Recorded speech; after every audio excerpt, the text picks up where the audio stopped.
ವಿಶ್ವ ಕ್ಷಯರೋಗದ ದಿನದ ಅಂಗವಾಗಿ ದೆಹಲಿಯಲ್ಲಿಂದು ಹಮ್ಮಿಕೊಂಡಿದ್ದ ಕಾರ್ಯಕ್ರಮದಲ್ಲಿ ಕೇಂದ್ರ ಆರೋಗ್ಯ ಮತ್ತು ಕುಟುಂಬ ಕಲ್ಯಾಣ ಸಚಿವ ಜೆಪಿ ನಡ್ಡಾ ಪಾಲ್ಗೊಂಡಿದ್ದರು.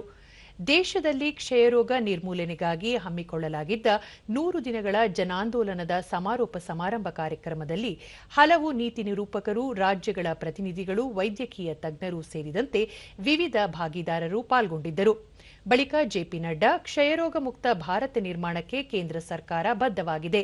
ಪ್ರಧಾನಿ ನರೇಂದ್ರ ಮೋದಿ ನೇತೃತ್ವದಲ್ಲಿ ದೇಶವನ್ನು ಸಾಂಕ್ರಾಮಿಕ ರೋಗದಿಂದ ಮುಕ್ತ ಮಾಡಲು ಹಲವು ಕಾರ್ಯಕ್ರಮಗಳನ್ನು ಹಮ್ಮಿಕೊಂಡಿದ್ದು 2030ರ ವೇಳೆಗೆ ಗುರಿ ಸಾಧನೆ ಮಾಡಲಾಗುವುದು ಎಂದರು. 2018ರಲ್ಲಿ ಪ್ರಧಾನಿ ನರೇಂದ್ರ ಮೋದಿ ನೇತೃತ್ವದಲ್ಲಿ 2025ಕ್ಕೆ ಕ್ಷಯಮುಕ್ತ ಭಾರತ ನಿರ್ಮಾಣ ಮಾಡುವ ಗುರಿ ಹಾಕಿಕೊಳ್ಳಲಾಗಿತ್ತು. ಆದರೆ 2 ವರ್ಷಗಳ ಕೋವಿಡ್ ಸಾಂಕ್ರಾಮಿಕ ಹಿನ್ನೆಲೆಯಲ್ಲಿ ನಿಗದಿತ ಗುರಿಯನ್ನು 2030ಕ್ಕೆ ಹಾಕಿಕೊಳ್ಳಲಾಗಿದ್ದು, ಆ ವೇಳೆಗೆ ಇಡೀ ದೇಶದಲ್ಲಿ ಸಂಪೂರ್ಣ ಕ್ಷಯಮುಕ್ತ ಮಾಡಲಾಗುವುದು. ಸರ್ಕಾರದ ಜೊತೆಗೆ ಜನಭಾಗಿದಾರಿಯೂ ಅವಶ್ಯ ಎಂದು ತಿಳಿಸಿದರು. ದೇಶದಲ್ಲಿ ಲಕ್ಷಾಂತರ ಕ್ಷಯರೋಗಿಗಳನ್ನು ಪತ್ತೆ ಹಚ್ಚಿ ಅವರಿಗೆ ಚಿಕಿತ್ಸೆ ಕೊಡಿಸಲಾಗುತ್ತಿದೆ. ಅವರನ್ನು ರೋಗಮುಕ್ತ ಮಾಡುವ ನಿಟ್ಟಿನಲ್ಲಿ ಕಾರ್ಯಯೋಜನೆ ರೂಪಿಸಲಾಗಿದೆ. ಹೆಚ್ಚು ಕ್ಷಯ ರೋಗವಿರುವ ಜಿಲ್ಲೆಗಳನ್ನು ಗುರುತಿಸಿ ಅಂತಹ ಕಡೆ ವಿಶೇಷ ಗಮನ ನೀಡಲಾಗಿದೆ. ಪ್ರತಿ ಜಿಲ್ಲೆಯಲ್ಲಿ ಟಿಬಿ ಮುಕ್ತ ಭಾರತ ಅಭಿಯಾನವನ್ನು ಹಮ್ಮಿಕೊಳ್ಳಲಾಗುವುದು.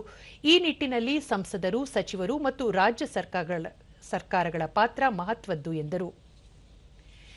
100 ದಿನಗಳ ಟಿಬಿ ಮುಕ್ತ ಅಭಿಯಾನದಲ್ಲಿ 12,97 ಕೋಟಿ ಜನರನ್ನು ದೇಶಾದ್ಯಂತ ತಪಾಸಣೆ ನಡೆಸಲಾಗಿದ್ದು, ಅದರಲ್ಲಿ 7.19 ಲಕ್ಷ ಜನರನ್ನು ಗುರುತಿಸಲಾಗಿದೆ. ಅಭಿಯಾನದ ಅವಧಿಯಲ್ಲಿ ದೇಶಾದ್ಯಂತ ಶಾಸಕರು, ಗ್ರಾಮ ಪಂಚಾಯಿತಿಗಳ ಸದಸ್ಯರು, ಅಧ್ಯಕ್ಷರು ಪಾಲ್ಗೊಂಡಿದ್ದರು ಎಂದು ಮಾಹಿತಿ ನೀಡಿದರು.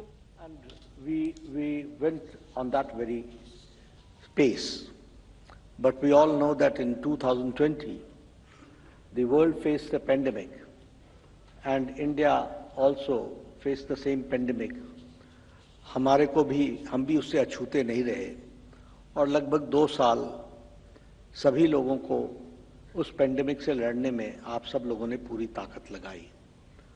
लेकिन उसके बावजूद भी प्रधानमंत्री मोदी जी का कमिटमेंट और जब एसडीजी गोल्स 2030 तक है, फिर भी प्रधानमंत्री मोदी जी ने कहा, no, we can do it, we will do it and we have to do it.